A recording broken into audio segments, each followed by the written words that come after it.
South Dakota Storytellers brings you powerful personal conversations with South Dakota Hall of Fame inductees, individuals whose lives and achievements have helped shape our state and reach far beyond its borders.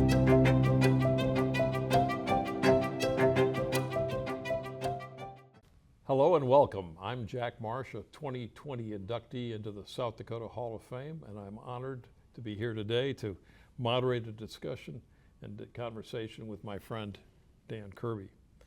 You're joining us for the South Dakota Storyteller series, where we sit down with Hall of Fame inductees to explore the lives behind the legacies, their formative experiences, defining chapters, and enduring values.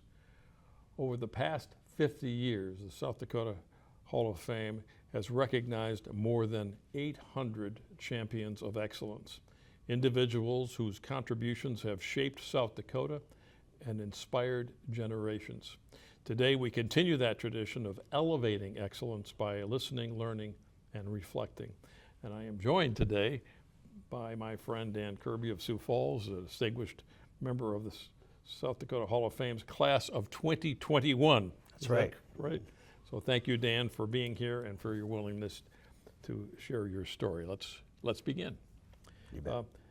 I want to ask you what it means to you to be inducted into the South Dakota Hall of Fame, but you're in a class all by yourself on this one. We look back into the archives of the South Dakota Hall of Fame. There was only one, and you were it. There's only one great-grandson of a previous inductee who's come into the Hall of Fame. Your great-grandfather, Joe Kirby, Yep. was inducted into the Hall of Fame, I think, posthumously. Yes. In 1993, he was inducted. He'd been gone for about 70 years. Gone for 70 years, yeah. And then you followed in 2021. Dan, what does it mean to be in the South Dakota Hall of Fame and to have two members of your family? Well, it's an honor, Jack. Nothing I ever expected. You don't go searching for awards like this. And when it dropped on me, I was surprised and pleased. And it was a lot more fun to actually be honored in person than poor old Joe Kirby, who had been gone 70 years when they discovered his life history. And were you there for his induction? Yes, yeah. 1993, I believe, he was inducted. I will say the ceremony was a lot different in those days. When you and I were inducted, I think we had 5 minutes to tell our life story, and the music started playing at 4.5 minutes. We went to his ceremony in 1993, and there were no limits. We left after 3.5 hours, and they were half through. Fortunately, Joe Kirby had been inducted by then. But tell us about your formative years, your upbringing, the family you were born into. Yep. Amazing family business that you eventually became part of. We'll talk about that in a moment. But tell us about this family and the values that were instilled to you as a young man that helped guide you throughout your life. Well, I'm born and raised in Sioux Falls. I was an only child for the first almost 7 years. And then for reasons I never quite understood, my folks gave me 4 little brothers over the next 7 years. But we started out... only boys in the family? All boys. All boys. We started out very middle class, maybe even lower middle class. I came home from McKinnon Hospital to a 2-room apartment, not 2-bedroom, 2-room apartment that my folks were renting from his grandmother. And so we didn't, nobody started out on first base or second base or third base in my generation. Later we were able to move to what is now Central Sioux Falls. I went to South Sioux for kindergarten. Which was outside the city limits. It was. South Sioux was its own city until the middle of the 50s. They had one policeman named Smitty. Anyway, we moved to the west side of town at about the time I was finishing grade school. And at that time, I started caddying at Minnehaha Country Club. I loved to play golf, still do. I was a scout during all that. A Boy Scout. That time, Boy Scouts. I learned their mantra that gave me an early start in my I think they helped build my character into what it became. You know, you learn the mantra: Okay, what is the Boy Scout oath? trustworthy, loyal, helpful, friendly, courteous, kind, obedient, cheerful, brave, clean, and reverent. And that has that served you well, the Scout oath? Oh, I think so. I think if you get half of those right most of the time, you're going to do well in life. And I try hard to do that. It doesn't always work, but it helps you to kind of end up at the right place at the right time to maybe helps make some good things happen for your school or your town or your city or maybe even the whole state. What other values did your parents instill in you? Well, integrity and truthfulness was instilled early on. Corporal punishment was not disallowed in the 1950s, and so you learned lessons quickly. It didn't take a lot of coaching after you learned physically what might happen if you broke some rules. So then tell us about your education. You went on to college, you went on to law school. Well, Take us through those years. Graduated from Washington High School in 1964, the largest class ever, I think, 940 of us. The reason That was we the were old so Washington big, High School. well, the Washington. The Washington Senior High School. Yes, but Lincoln High School opened the following year, and so we did half days. Because of overcrowding? Overcrowding, yeah. They couldn't keep us all in the building all day long. So I started at 7:30, and some friends and I scheduled, I worked on the annual, so we arranged to be in the annual office at around noon, and then a study hall at about 1. And nobody took attendance at study hall, so I did about 4 hours of school that entire year each day, and was able to be on the golf course when the weather permitted by Caddying. yeah 1 o'clock. Well, playing or working. Yeah. So from there, I surprised myself. Got admitted to Stanford University out in California. Major? Political science with some history as a minor. Always been a political junkie. We can get to that later. From there, went to law school at University of California, Berkeley, right across the bay. Was it always your plan to be an attorney? Yes, yeah. Almost all of my male ancestors were attorneys, and my father was the exception. He was more entrepreneurial. So you finish up law school and... Well, by then I was dating a gal. That's another story. But while I went to law school, she flew for an international airline. And as soon as she finished, we got married in Sacramento, California, 1971. And because she'd been a stewardess, we could go to England on our honeymoon. Her flight was free, and mine was $37 in taxes. So tell us the love story of you and Arlene. Well, it's a case, Jack, of being in the right place at the right time. It was my junior year in college, I think, and my folks were going to bring my 4 little brothers out to California for a golf event that we were all going to go to in Palm Springs. Well, on Tuesday of that week, my dad calls and said, 2 of your brothers have the flu, we're not coming. Well, it was bad enough that I was going to miss the golf tournament, but my fraternity was having its biggest party of the year that weekend, and I had no date for it, of course. So I ran to the social chairman and begged, and he made a call to College of Notre Dame, which is a Catholic girls' school up the road from my college. And I showed up there on Saturday night, and this cute gal with short black hair and a bright red sweater got in the seat next to me in my car. They had like a 6-week break between semesters, and so my first question, of course, was, well, what'd you do? Well, we went on a trip to see relatives. Well, where'd you go? Well, we went to my grandmother's and my cousins, and got back last week. But where'd you go?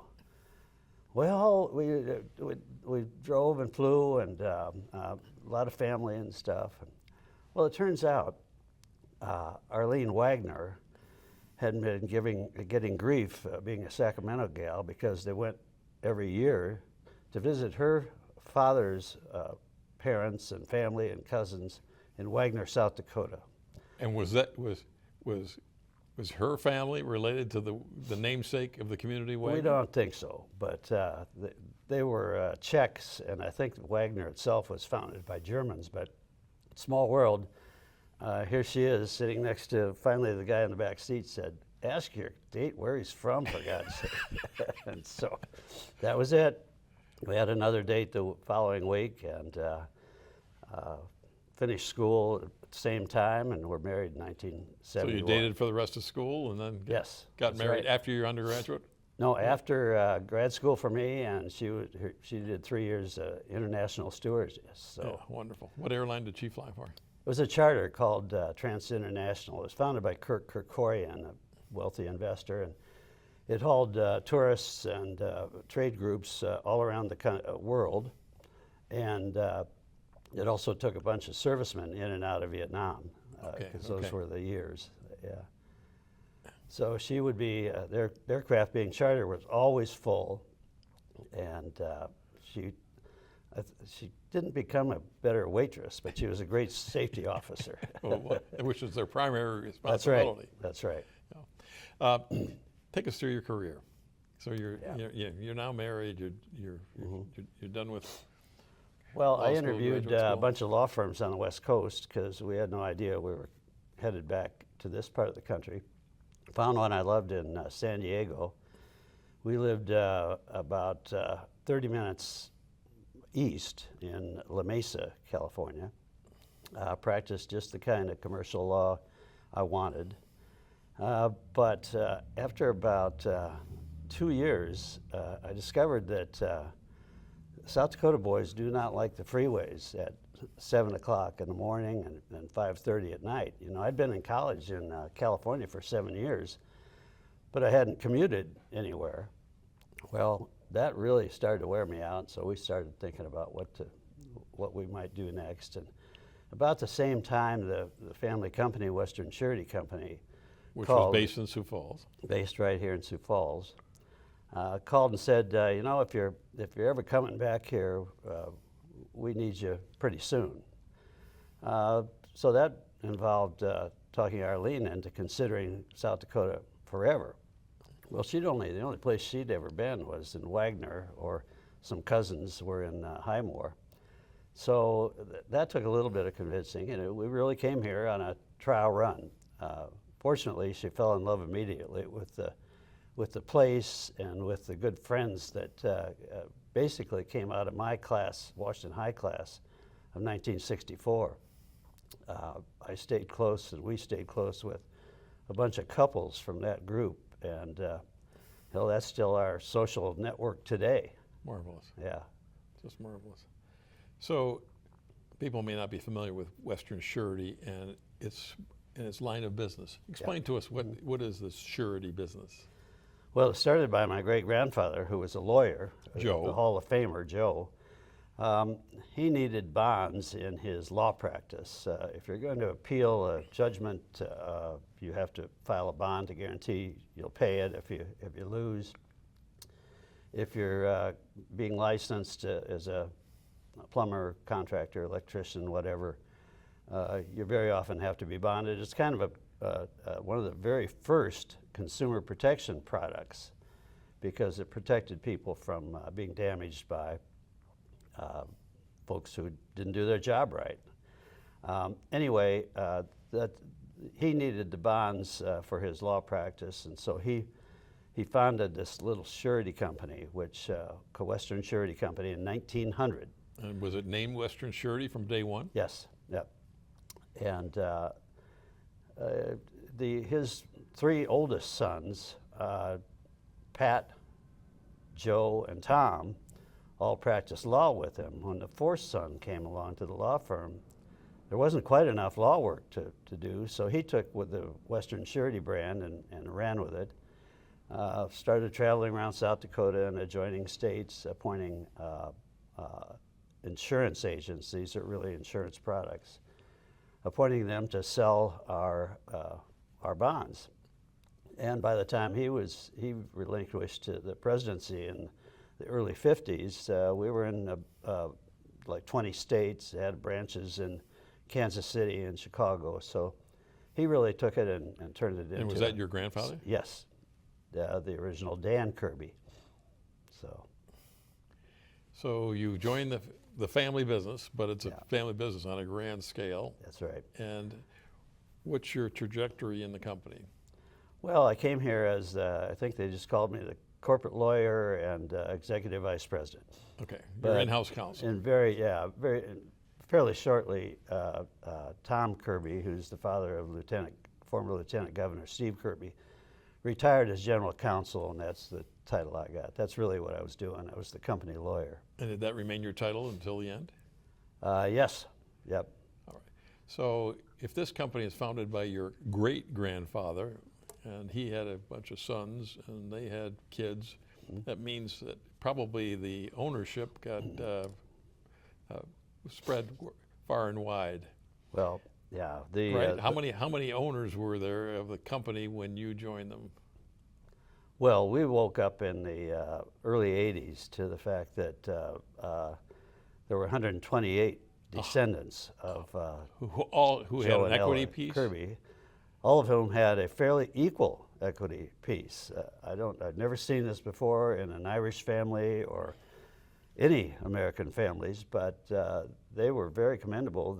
Everybody inherited equal shares, including the girls in the family, and that was never much of a tradition back in those days.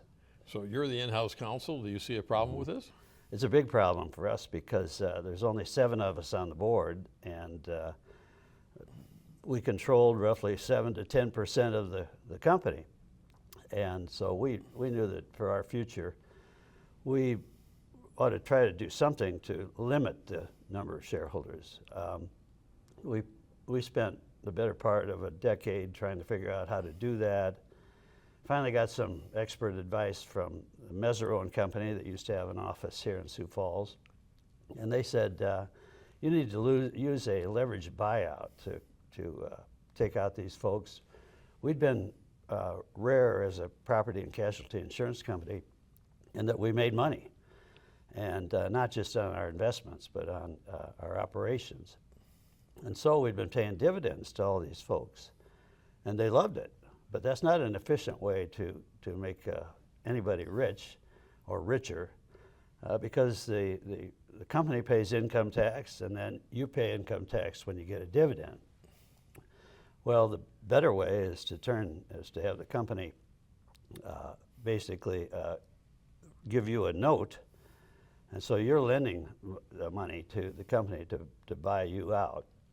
And anyway, the result of that is that we were able to pay a higher price, and pay them more on installments than we would have been paying in dividends. So it was a win-win for all, but it took 2 years and a lot of lawyers to convince everybody of that, because an awful lot of these people had been told by their ancestors, don't ever touch that, because it's a gold mine.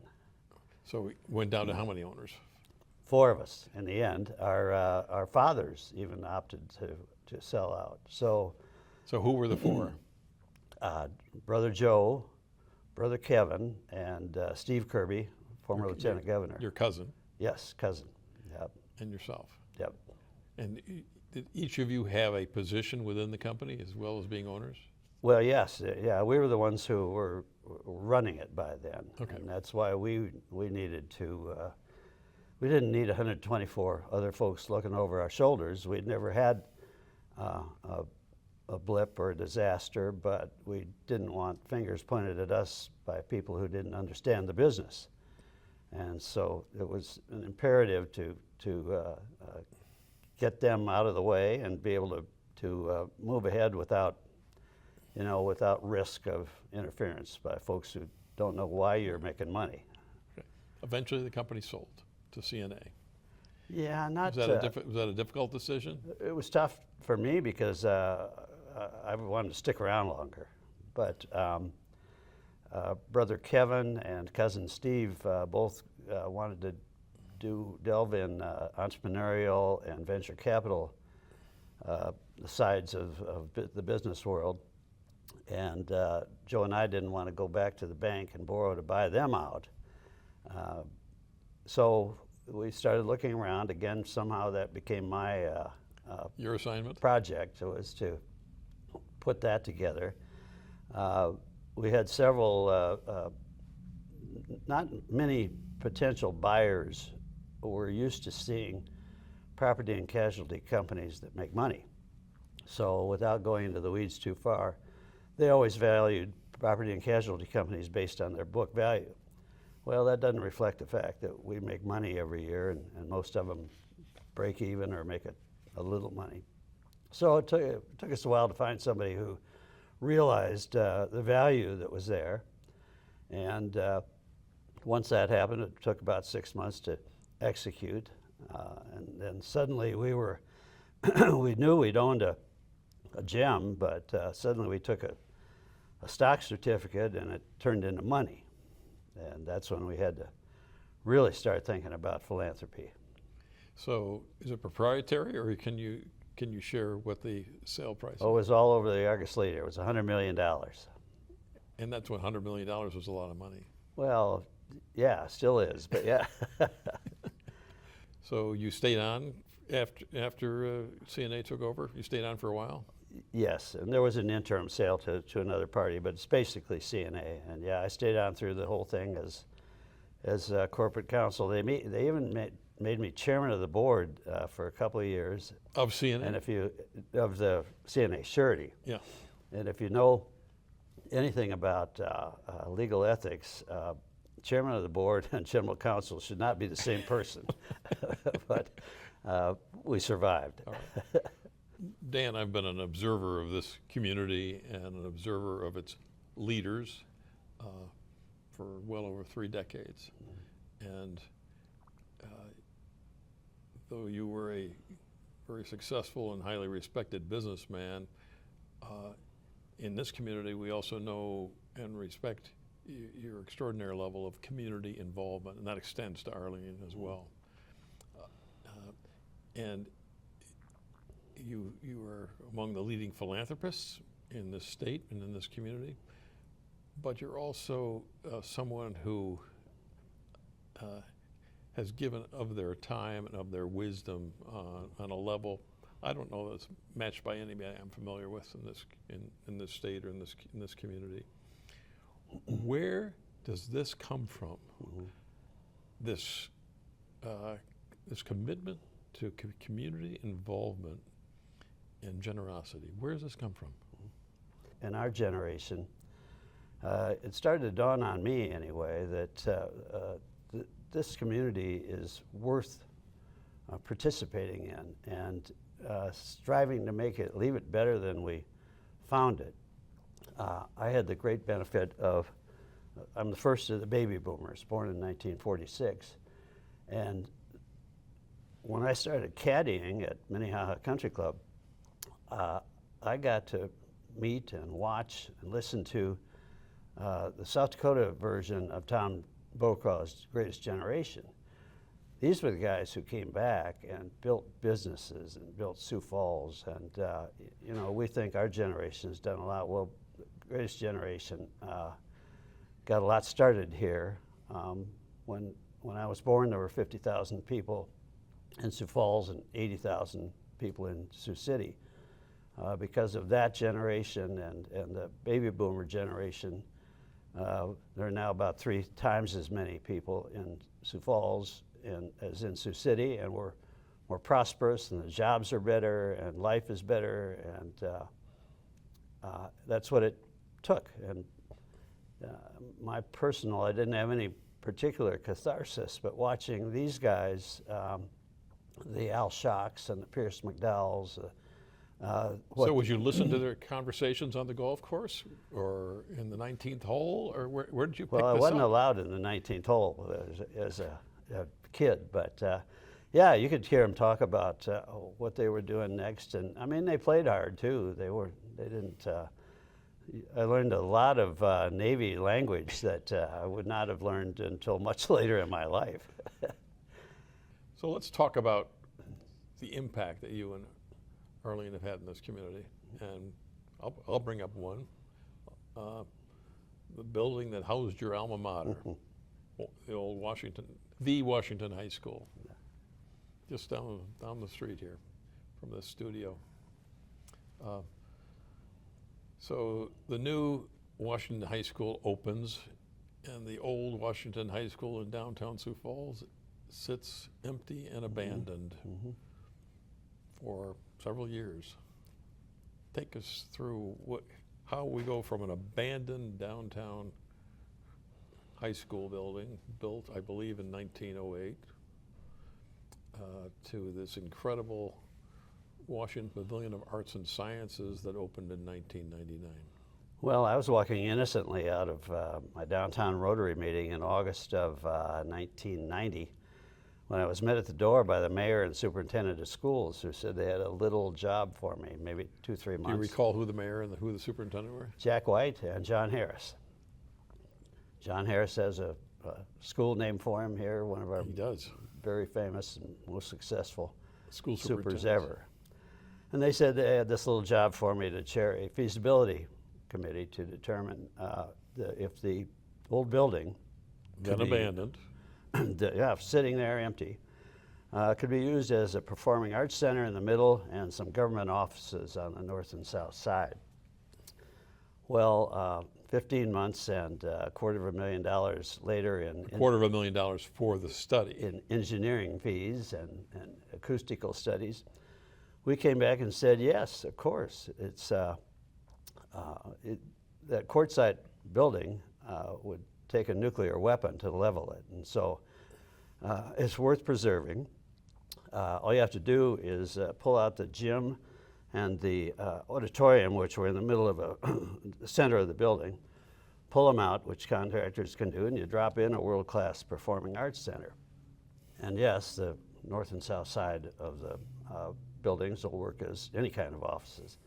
Well, we published that report 15 months later, as I said, and suddenly the city and county folks who had been represented on this study group announced they couldn't possibly work next to a rehearsal hall because it might disturb their concentration. Well, fortunately for us, the lady who ran Sheila Agee, who ran the Civic Fine Arts Center, said, you know, we're looking for a new building because the Carnegie Library is not sufficient anymore. Yeah, because the old Carnegie Library, which is now Carnegie Town Hall, was the Arts Center. That's right. So she said, you know, we're going to ask the city for $6 million to build us a new building. We'll just come in on one of those sides. And Mary Brown, who ran the Courthouse Museum, Minnehaha County Courthouse Museum, at the same time said, you know, we need some space and we should probably have a science and discovery museum, which we've never had in South Dakota before. And we'll attach, by the way, an IMAX theater to it. Well, that got the project moving forward again. But in Sioux Falls, at least in those days, if there's any progress to be made, you have to have a public vote. So for some reason, I forgot to say no again, and so I chaired the election, which we won. It was a landslide. I think we won by 700 votes out of. And it was a combined bond issue. It was combined with the convention center, which was strategic and really worked. It was strategic. The chamber made the joint, these two projects, their number one priority for several years in a row. And the thinking was that by attaching the pavilion to a convention center, which we clearly need, and they even make money once in a while, that'll carry this big arts project across the finish line. Discussions and thinking that I've had and done since make me wonder if maybe the arts community didn't pull the convention center across the finish line. In any event, we won the vote. Right. We got a new convention center and proceeded to then to build the pavilion. But first we had to raise a whole bunch of private money. And again, I must have missed a meeting because I chaired that effort. And we raised $13.5 million in 1990s money without involving any property tax at all, mostly from individuals and companies around this area. The pitch was that we've known the facility. The symphony, for example, was playing in a Coliseum, which was built in the first years of the 20th century as a livestock exhibition hall. Not a great place to have the South Dakota Symphony Orchestra.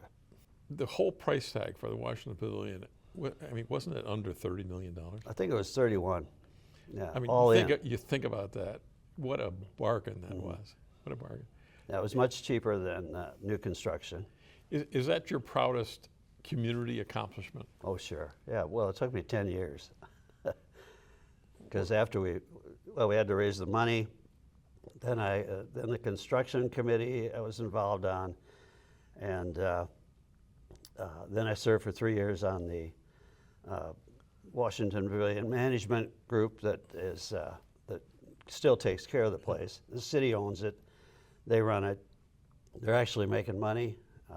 We never saw that coming. What a success story.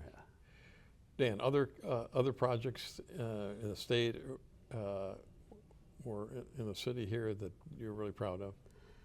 Well, between buying the company from our 124 relatives and the 10 years on the pavilion and some other volunteer jobs, I chaired the local and state chambers, and no, I didn't have time for any more flag raising. And you were also on the U.S. Chamber of Commerce, weren't you? After chairing the local and state, I spent 2 terms on the U.S. Chamber Board. Yeah.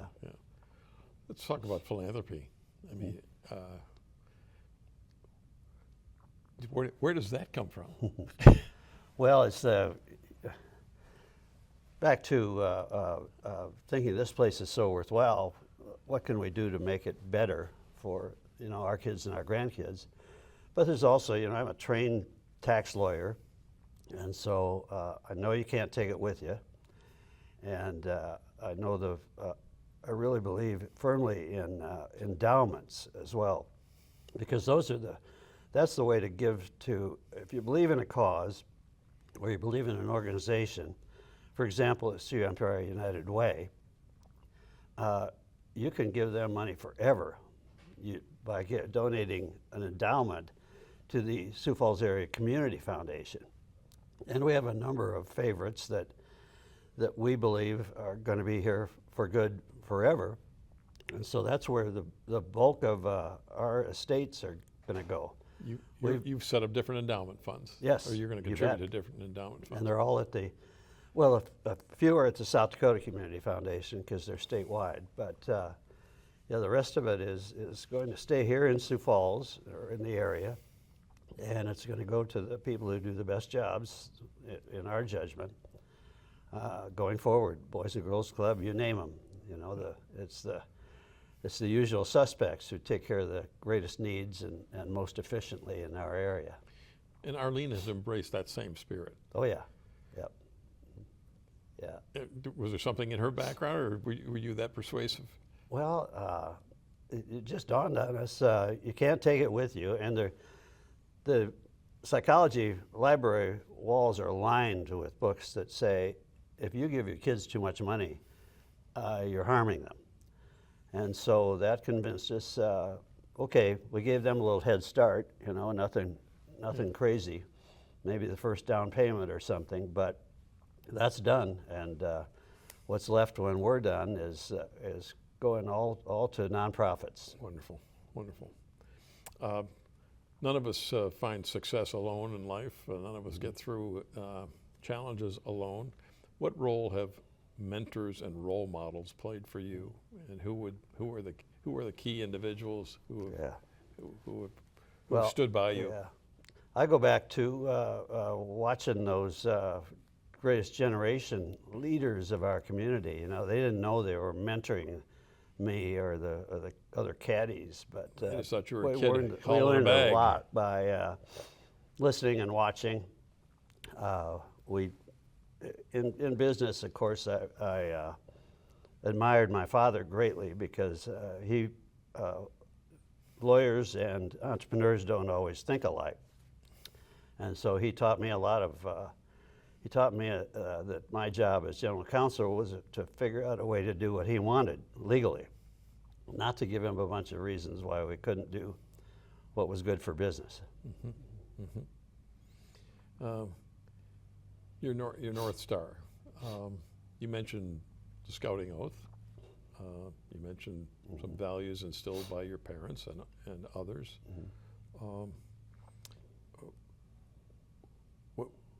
What are those key principles and philosophies that there's no compromise? Yeah. You're always true to those. Well, truthfulness and integrity, and just a spirit of trying to leave this place better than we found it, and that gets to be more relevant, you know, as yours and my hair color gets more in tune.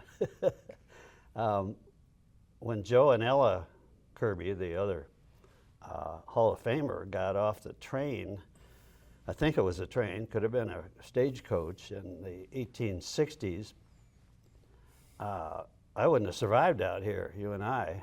It was a tough life. And they gave their kids a better life, and Dan and Josephine gave their kids a good life, better life. And I think we've just added some features to living in Sioux Falls that are going to remain attractive and keep getting better for everybody. When we first, Sioux Falls started getting recognized in the 1980s. I think Forbes magazine said we were the best place to live in. Money magazine in 1998. Okay. I know because I moved here the next month. Well, you took their advice. Good. Well, when Forbes gave us their award, they ranked a number of categories, 1 to 100. And 100, of course, was excellent. And we scored well in workforce and work ethics. In culture and cultural facilities, we got a 2. So that's been a focus of ours, supporting theater, South Dakota Symphony Orchestra, and obviously the pavilion that we helped build, where, by the way, the acoustics are amazing. You know, to go back there for a minute, when we opened in 1999, Citibank was having a big anniversary, and they were touring the New York Philharmonic. So thank you, Citibank. They brought them to the pavilion. They opened the pavilion. And several of the string musicians were heard to observe that this is as good a hall acoustically as they had ever experienced. Including Yo-Yo Ma. Yo-Yo Ma came a few months later and made the same congratulatory remarks. Yeah. And what experiences have brought you the greatest joy or fulfillment? Well, again, I fall back to the business accomplishments and the Washington High project. Raising 2 kids in Sioux Falls is fun and rewarding. We were lucky again to overlap. We raised our kids, fell in line with the kids of other baby boomer friends of ours, and so soccer and cross country and all those sports became social events for the parents as well as fun times for the kids. And our kids, though they don't live in Sioux Falls anymore, some of their best friends are still right here. So the joy of raising a family here. You bet. Yep. Wouldn't trade that for, it would have been, I think we would have found it much more difficult if we'd stayed in San Diego or gone back to the Bay Area. I'd like you to, just for a moment, to imagine you're talking to a younger version of yourself, perhaps a 20-year-old Dan Kirby. Based on your life experiences, what advice would you want to give to that 20-year-old? Well, this one might even be helpful for if somebody at that age group is watching, because I would try to talk myself out of screwing off senior year of high school and college, because it makes it much more difficult. If you've lost your study habits, it makes it much more difficult to pick that back up in college, where you're expected there to have kept learning and kept studying right up through high school graduation. If you don't, and you get enamored of social stuff, and in college, the local beer halls, which I did in both cases, it made the first year of college very difficult. It made the first year of law school very difficult. So if I were to go back to Dan Kirby on his way into senior year, I'd say, buckle down. Buckle down. This is not the end of anything. This is just a next step to tough studies in college. Yeah. I know you love this state, and you love its people, and you treasure its attributes, their attributes. How do we keep this going? How do we ensure that future generations enjoy the same quality of life, and maybe a better quality of life than we do here? Well, we have to continue to deliberate and talk to each other civilly about how we're going to pay for the quality of life that we enjoy out here. I'm sure there's always been issues, but there are issues, especially today, about who do we tax and how much and what's fair. And we have great services here. We don't need as many as some other states decide they need, but that's something we have to keep working at going forward.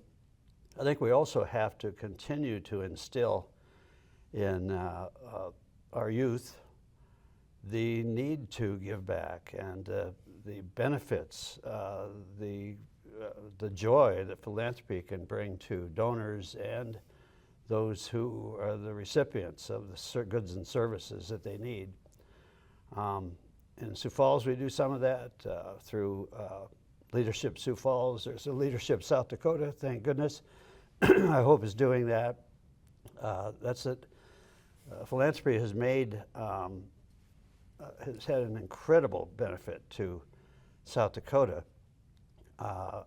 Mr. Sanford, in particular, has changed the face of this state and improved our quality of life. Maybe we'll make another billionaire or two along the way, but we can't count on that. The rest of us simply have to realize that this is part of tithing, if you will, and it's a worthwhile part, because look at what we've got in terms of a quality of life and great place to work and play and live and learn and raise kids. How do you want to be remembered? Well, let's see. Probably as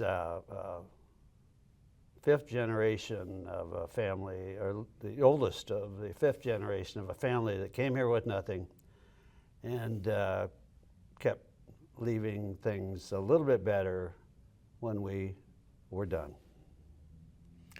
Dan Kirby, thank you for sharing your story. Thank you for inspiring us to be a little bit better and to lean into our community and support it.